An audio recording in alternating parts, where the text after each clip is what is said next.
All right, we locked in right now. It's the Wheel1 podcast. Got a special guest in the cut right here. Right here, this is low key like one of my fams. You know what I'm saying? Brother from another mother. You know, it's my fam Marcus right here. Introduce yourself to the people. How's it going, everybody? My name is Marcus Thompson. I mean, yeah, we could keep it short and sweet. We can short and sweet. You know what I'm saying? I don't know what We else can to keep it short and say. sweet. Ain't nothing wrong with that. Ain't nothing wrong with that. So already know Marcus. How we do it on the show out here is like we usually we go straight into it. We like to hear about the family upbringing, siblings, where you from, all that. Let the people know. Let the people know a little bit about you. All right, sounds good. So I'll start over. My name is Marcus Thompson. 25 years old. I was born in June, so I'm a late Cancer. Okay, all right. Let them know. Let them know. Signs up. I am from Riverview, New Brunswick. East Coast. East Coast. Where I was brought up, just about every state on the East Coast and just about every province in Canada. I've moved around to, I would say, a little over 23 different places. Damn. God damn. I didn't even know that beforehand. This is news to me. Yeah. I've been skateboarding for the last probably 15 or 16 years. I teach little kids. Skater life. Skater life. I used to want to be a skater back in the day, but Yeah. I fell off. First of all, I had a bad influence, which was Tony Hawk Pro Skater, and so I saw them doing a handstand on the board one time, and I'm like, oh, this looks like a lit trick. Tried to do that, board slipped under me, and then I lost my gut after that to continue skating because I was like, yeah, I don't think I could keep getting hurt. Oh, I've done got hurt, and I'm still getting hurt. I mean it comes with the game. Like that's the thing about skating. Like it's one of those things that you can't really explain the love for it, and it can cause Yeah. you so much pain. But you're just like when you're on the board, and you just like even if you're just cruising, but let alone if you're hitting tricks, you're just like, oh, there's nothing like it. It's a sense of freedom until you get hit by a car, Oh yeah, of which I course. which I've been hit 4 times. Are you fucking serious? 4 times? Is this Four all times. skating? I've broken my right ankle 8 times, my left one 3 times, dislocated my left knee once. How much I iron is popped inside out of your body? popped out about 7 fingers. God damn. We're not even talking about the battery acid is incident either, but that's something else. Yeah, that too. That's something else. That's an inside joke. That's an inside joke. Only few would know about that. So yeah. So you're talking about like skating being one of your hobbies growing up. Like, what were some of your other hobbies that you did just for fun, and like how you were kicking it out with the many places that you were as a kid? I would say one hobby that kind of followed me no matter where I went was definitely fishing. Fishing is definitely a huge one. I actually went this morning. Um, the season opened up yesterday, so of course got my license yesterday and was out first thing this morning at 5 a.m. So So now, like, uh, just to ask a question, like, what has always drawn you into fishing, though? just being out, the quietness, being out in the woods, finding new spots, finding like little holes in the river where like hasn't been touched yet by other people, kind So, of are you talking thing. about And ice fishing in particular, or just? no, the actual like fishing during the summertime Okay, and okay, okay, spring and okay, okay. fall, but mainly bass fishing. So Okay. All right, now that's like it brings like you said it brings like a calm to you, and I can imagine just because you're on the water, and it's a very patient hobby to yeah. have, like so like how does that and like some of your other hobbies like teaching the kids how to skate, how did that like turn into like some passions that you may have still stuck with you as you gotten older? Well, I've always been somebody that has always needed to be doing something or always have something on the go, or to be quite honest, multiple things on the go. So the out what's the word I'm looking for? The kind of to like calm me down with skateboarding, helping kids and stuff like that. It's just I've been doing it for 15, 16 years. I have a couple sponsorships. Okay, that's So lit. That's lit. it's yeah, so it's kind of good seeing like knowing like where I started with skateboarding and seeing kids like I know like my first week on a skateboard, I was like, oh, like I need to drop in every single ramp here at the skate park, starting with the 3 foot tall to the 9 foot tall, and it was just like after that, I was like, it was just more of an addiction than anything else. Mm. And then helping kids is just more like it's calming because it's like oh like it's cool to see what kids kind of take it and run with it in their own way, right? So, and then fishing also gives me that as well too. So it's just, but more so on the by myself kind of side of it. I definitely get what you mean because like for me to like relate in a sense, it's like with me like with basketball, it always kind of gave me like that like I always just call it was like therapy for me, because I'd play and it's like I forget about everything and I was super dedicated to it, and then like I realized as I got older, like I wasn't like a formal coach or anything, but like I see kids around the neighborhood and like they knew how I was and they knew how I get down. So it's like whenever we were playing runs, I'm trying to teach and coach them at the same time, but I coach them hard. But I love the Yeah, ones that, like you said, the ones that kind of like they get it and they start running with it. And it looks yeah, it's amazing to see the growth in people. I feel like that's a big thing. yeah. Well, I find it's amazing to see like what you started. Ah, You know what I mean? yeah. So it's just like keep in mind too. Like I had my basketball phase Ah. back in middle school. Big old afro, Ah, about okay, 12 okay. inches long hair. Oh, okay, okay. Yeah, I feel you. I feel you. You didn't get the AI braid ups though. No braid Yeah, ups. yeah, Okay, yeah. okay. All right. You have to get the Wasn't braid wasn't ups. wasn't for me for very long, but It's okay. I think all bands had a braid up phase at one point in their life. yeah. But yeah, So now now that we talk about like some of those passions, all that, and like kind of like a little bit of who you are as a person, I kind of wanted to know about like your views on society and like and like how that has a like a and how that is like for you in general right now, and how you think that's affecting your own mental health maybe. I'm a very so about myself. I'm a very much a people person. Mm-hmm. So I find a lot of times I find myself trying to please other people. So it's or trying to like not so much please other people, but trying to make Make everybody everyone happy. else. Yeah, exactly. Mm-hmm. So it does take a toll on my mental health from here and there. Uh, it's it's kind of like a I find little outlets here and there to kind of cope with the mental health. Like, yeah, I have my bad days and my good days just like anybody else. But there's times where I'm like, okay, I've had a bad day like 3 days in a row. I need to kind of like take a step Get out of the back funk a little and, bit. and do my own thing. Yeah, for a few minutes, right? So I've definitely been. That also results in. I find for a big one for me with mental health would definitely be like jobs would be a big one for me. Like I've Hmm. just yeah, I've always had not I wouldn't say a problem with authority, I but more mean, so like you don't like people just telling you what to do all the time. yeah, it definitely takes a like a big toll on my mental health. Just like always being told I got to be there 15 minutes early when I'm not being paid for it, kind of thing. I'm like, guys, I do really good work all the time.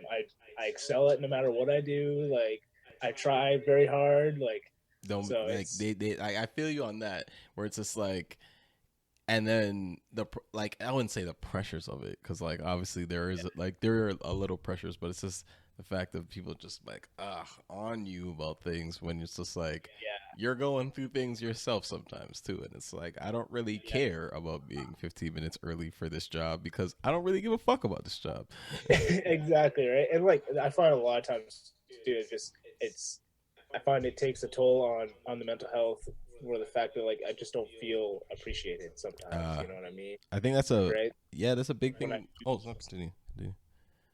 yeah, like when I do those like the extra little bit or do an extra whatever 5 hours at work one day or something like that, right? Just doesn't feel appreciated. So I've kind of grown as a person over time to kind of look out for myself first Okay. by like tapping into the 5 minutes here, 5 minutes there, doing my own thing, like working on my truck or working on my motorbikes or skateboarding or teaching little kids. Like there's a lot of times I go down to the skate park, don't even skate, just literally strap on a helmet and go teach little kids.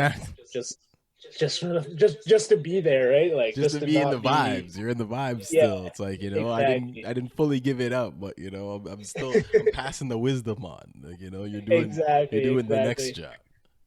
And I feel like it's funny that you say that, where it's like you don't sometimes you don't feel appreciated when you put in those extra hours, and in general, and most people do when they work. Yeah, But then it's like you do things like teaching kids on make like how to skate, and then you get yeah, that satisfaction from that, like, and it's like, and that's something that's not paying you, and that's like crazy how the priceless things are like sometimes way more valuable for our time than actually the yeah, things that they want to pay us money for. yeah. No, 100%. I find a lot of people get wrapped up in like the money side of things, For right? sure, for Like, sure, don't for get me sure. wrong, I do too. I definitely would like to retire soon. Oh yeah, no, for sure. Like, who wouldn't want to retire at like 35, like how these pro athletes do? Exactly, but it definitely depends on like where you where you decide to put your efforts for, like whether it be helping kids and or just like putting extra hours in work and actually being appreciated for it, not just paid for it but appreciated for it. So Exactly. That's a big thing, because like, trust me, I've quit many a jobs because I was like, these people don't give a fuck about me. I don't give a fuck about them. Like, I'm leaving right now. Like, 100%. so it's like I definitely get that feeling, and like I feel like it's something that we don't talk about as much. So Yeah. now that we kind of like dipped and dabbled into the mental health a little bit, like, what was a situation that you had that kind of like first made you realize, like, hold on, like, my mental health, I need to really check right now? Probably my first real time kind of actually like acknowledging it is like I'm a very creative person when it comes down to like either. So let me back up a bit. I went to school for welding and fabrication. Mm, let them know. Let So them know. Tradesman. yeah, yeah. So I've always been in trades. I've always been in the trades. Both my parents both own construction companies. So like I've always just been working with my hands. Um, so just creativity is just like I always found myself like at work. Like when I worked in Montreal, I was building custom car exhausts. Yeah, So okay. I always found myself like building welding projects Mm-hmm. on the side in my spare time on break or on lunch and stuff like that. Yeah. So I always felt like I've always been like kind of creative. The first time I kind of like realized that like my mental health is more important to me is just like I do all these creative projects and I'm kind of like I'm not really expressing myself and showing kind of like out there showing the world kind of like what I'm actually not worth but like what I'm capable of.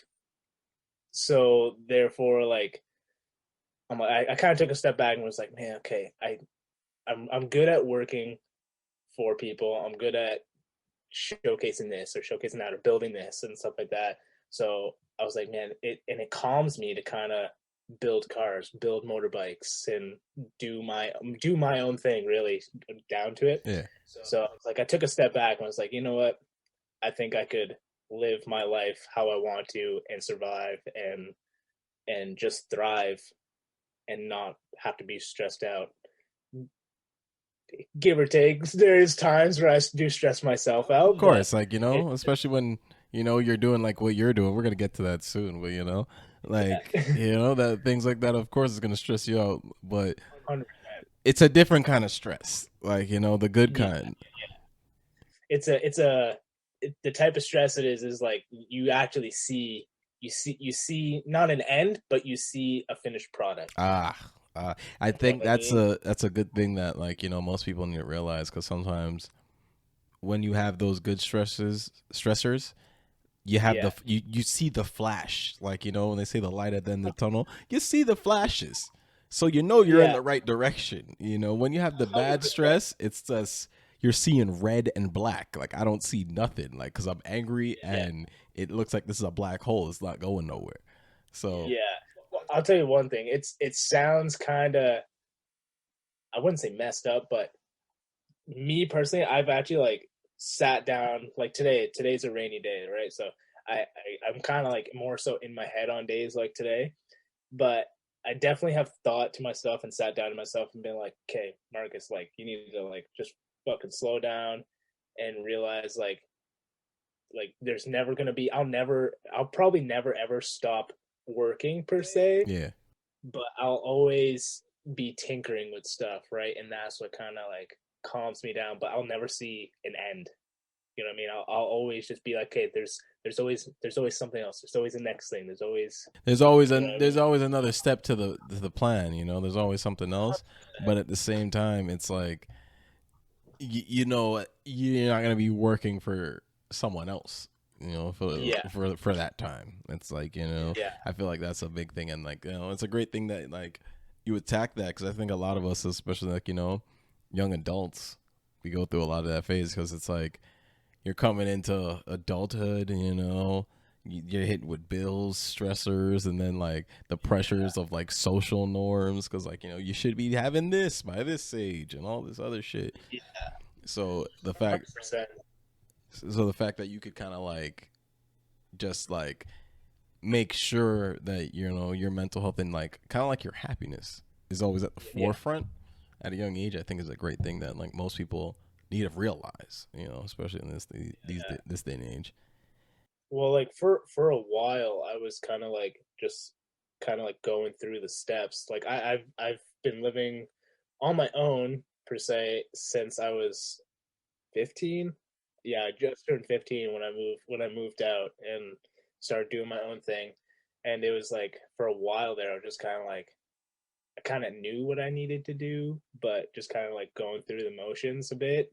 And then, like I said, that's when I realized I was like, "Hey, I need to take a step back. I can't keep. I need to figure out what I actually want." So I mean, it's good that you learned that then how some people are around our age now and still don't understand that. Like, you know what I'm saying?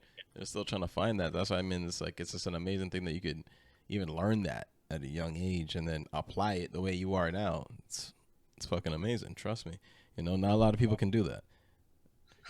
I mean, we all hope that most people can eventually, but just yeah, fuck. Some people are sad souls out here. No disrespect to any of you sad souls though. You know what I'm saying? We still love you.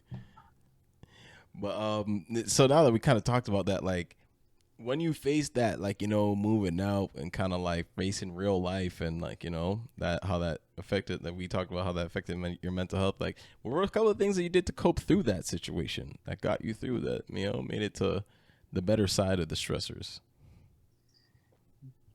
probably one of the main things that's like we'll get kind of further into the story, but probably one of the main things that reflects on who I am today is definitely cooking. Man, when I first started out living by myself, I knew how to make craft dinner. My dad went to school to be a chef. He Culinary. never taught me. I learned by watching him make um, eggplant and plantain Mm. and stuff like that for breakfast. Like you, I'm sure you know. I'm Yeah, I sure know, you I know. know. Jamaican roots, fam. Come on, I know about the Yeah, plantain and all exactly. that. Come on, And yo. but yeah, I watched my dad just like making stuff like that and cooking things like that. So like I never actually like was taught how to properly like cook things, right? Mm-hmm. So like I had to learn real quick. Like I learned real quick that pierogies are very easy and they're very delicious. I mean, I do fuck with the pierogies. I'm not gonna lie, and you could put Yeah, anything in them too, so it's even better. yeah. But like, so it's so like cooking helped you get like cope through the situation. So like, what made you fall in love with cooking? Because like obviously, it's at first it may have been more for survival, but like how did you find the love in it? Finding the love in food is a pretty like I don't know. I think you could ask anybody finding the love in food. How can you just not like food, really? Like for me in particular, chocolate. Ah, I feel you. I feel you. I feel No, you. I'm it's more of a candy I man, but think I like feel I fuck with the chocolate same way. yeah. No, I think like cooking is just so like it's you'll never I find you just never master it. really. Like you're always constantly perfecting a recipe or constantly being like, huh, I should add more chocolate chips or I should add whatever more butter to this, that kind of thing, right? So, and I guess the beauty of it afterwards is you get to, taste test your creation. And I guess it's at the same time too. It's like you're always a student if you really think about it, because like you said, you never truly master it, even as a master. Like there's still things that you could learn and get better from. So I feel like that's just a like it's a beautiful thing when you really think, like you said, that's the beauty in it at the end of the day too. And then you get to taste your mastery. Like sometimes the food looks so good you don't even want to eat it. Yeah. I remember like my dad came from I was living here in Moncton at the time. I would have been I think 16 or 17. Anyways, my dad came down from Toronto to come visit me or whatever, Yeah.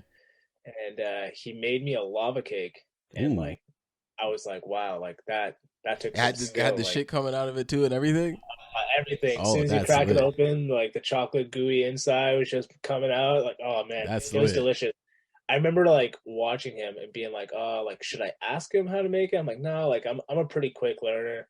No, my first lava cake, bro, was I wouldn't even call it a lava cake. It was like chocolate pudding It on a was plate. chocolate pudding in the cake. Holy fuck. I mean, practice makes perfect, but it's like, 100%. that's like one of the little things that kind of like intrigued you. Like, made you be Yeah, like, okay, hold on. How can I perfect something like this? yeah, for sure. I definitely love like learning new things and then like trying to put my own spin on it and to perfect it in my own way. I've never had just normal. It's just honestly it just comes with who I am, but I've never had just like normal cars or normal motorbikes or stuff like that. I've always had something with You always been on your Andre three stacks, straight me. outcast. I feel that. I'm the Yeah, same way. I was rocking these hats back in like '05. People were making fun of me saying, "Why are you wearing fisherman hats?" Psst. Now I went to an acting class today. Guys are telling me, "Yo, this hat's cool." I'm like, Psst, "Thank you." right. I've been trying to tell people that for like, almost like about 15 years now, but it's all good. Yeah. But You know what I tell people? You got when people tell you that, you gotta sit there, you gotta turn around and be like, well, I'm not just a pretty face. I do know some things. I did see that would have been a perfect comeback to say right there. I just smiled and said thank you. I had nothing to say, but now I got to be more witty on my feet. You have a real point there, but Yeah. so Mic drop and leave the room. right, drop it one time. But like, okay, now I want to kind of get into now, Marcus, because we were talking about like your love of cooking and food. So now we got to talk about Marcus, the businessman, here a little bit, because we failed to get into this yet about how you have your own business, the Cheesecake Factory. So can you please let the people know? Cheesecake Garage. Sorry, I'm so sorry. Sorry, I messed that up. Sorry, I messed that up. No disrespect. Yeah, fuck Cheesecake Factory, yo. It's the Cheesecake Garage out here. Let me get it right. You know what I'm saying? My bad, my bad. Let me get it right. Cheesecake Garage again for the people. Don't make my mistake. Cheesecake Garage. Let's say it one more time. Cheesecake Garage. You know, but yeah, let the people know about like how that even came about and what made you have a love for cheesecake to make a thriving business out of it. Well, we'll start with the love of cheesecake. Cheesecake's definitely one of those desserts that you either love it or you don't. You can't be in between. Real shit. I've never met anybody who's like, Yeah, I kind of I like swear it, to I kind God, of I don't. swear to God, you have a point. Because now that I think about it, it's either yeah or nah, I'm not fuck with it. 100%. And if you don't like it, just like I don't know, get the step and like it's just Facts, find something that you like. You know what I facts. mean, right? But no, it's one of my favorite desserts, and I'm not a huge fan of like cake. Hmm. There's most of the restaurants that like me and Emma go to. Emma's my girlfriend. And anytime me and Emma go to like go get desserts and we get cake and or cheesecake, a lot of times they come with like a layer of cake in it. Yeah, Both me and her just pick out the cheesecake. So you're spending all this money on whatever a slice of cake, and we don't even eat half of it, right? yeah, for So real. It's a waste of money. I kind of want to do my own recipes and kind of play with it. And me being me, I couldn't just bring a slice of cheesecake to the table and try and make it my own. So I did it in the form of bites, like truffle sizes. Yeah, almost like little So chocolate cheesecake bites, basically. exactly, yeah. So I did that, and the whole kind of concept behind it was, if when you sit down to eat a dessert, you hit a point where you're kind of like, like I'm hitting like that sweet point where I'm like, I'm kind of done with it, but it's too damn good to just throw I away. mean, And you don't really want to like leave just like one crust piece in the fridge, you know what I mean? So you I gotta came up, box the rest of it. yeah, exactly, yeah. So I came up with cheesecake bites. So pop one or two of those in your mouth, put them back in the fridge or freezer for the next day, kind of thing, right? It was kind of like a smart on the go, but it's so good you might want to eat the whole thing, but Yeah, it's like that weird. It's like that in between. 100%. I've had people that, like, I've had events.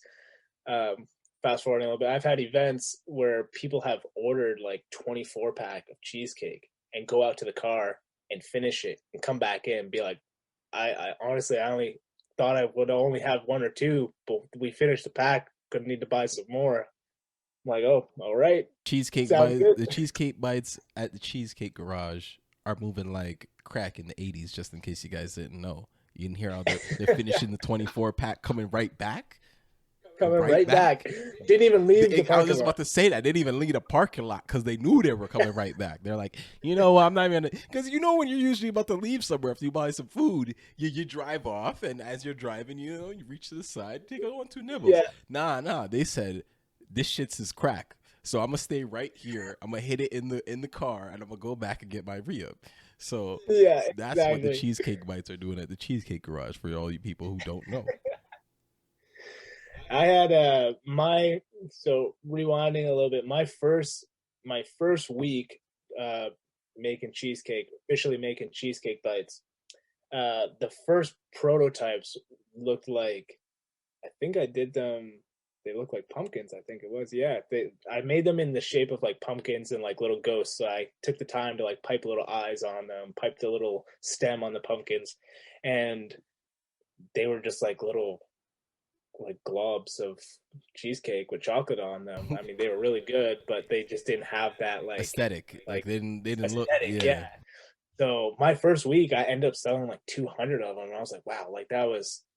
I just pumped out 200 of them. Like that was a lot. Sure enough, did I know, man? Christmas time rolled around. I perfected the technique, perfected the amount of chocolate that goes on them, nice thin layer. And Christmas time, the month of December, I sold 4,000. from 200 to 4,000. Yeah, and my first Some 200 cold was in growth. October 31st for Halloween. So you're saying within less than a month, that's Yeah. how your sales is. See what I told you guys? Bites are moving like crack in the '80s. You know what I'm saying? That should be the Oh man, slogan. yeah. That should be the slogan for the storefront. You know what I'm saying? Crack in the '80s. So, and it's just been kind of going up and up and up from there, and now I'm opening up a storefront here this summer sometime. So That's on the up and up. Because I was about to ask you because we're getting close to winding down, and the usual question is like, what's holding for the future? And as you see, my homie here, CEO slash coach slash mentor, slash part time fisherman, you know, what is next on the table? Let them know what you got going on. well, right now I do average. Now the summer's kind of starting back up. I frame roof and side houses during the day as my 9 to 5 job. I Something that work with a keeps the buddy of bills mine. paid. Yeah, exactly. I do this with my best friend that I went to high school with.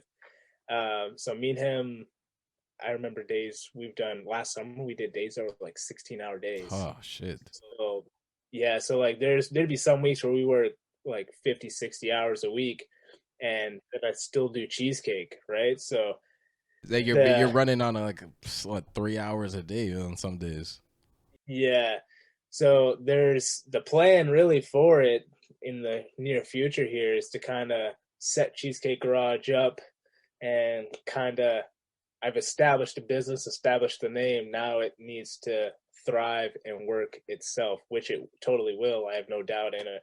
So, and then I'd kind of like to take on that full time and kind of slowly get out of the physical labor part of it. I'm 25, but I feel like I'm like I can imagine. You 80 didn't hear about all nowadays. those broken bones and shit, bro. Like, don't get me wrong. Like, Yeah, I'm the paralyzed one, but I feel like my body's in more shape than yours right now. Like, you know what I'm saying? and there's been a couple times this year that I've for sure thought I was gonna be paralyzed. Like no disrespect to you or anything Oh, like no, that, no, but don't worry about it. I was for sure like, wow, like I didn't know what the outcome was going to be. It actually kind of scared me, right? Mm. Like for instance, like Yeah, the I battery had acid. battery acid in my eye there a few months ago.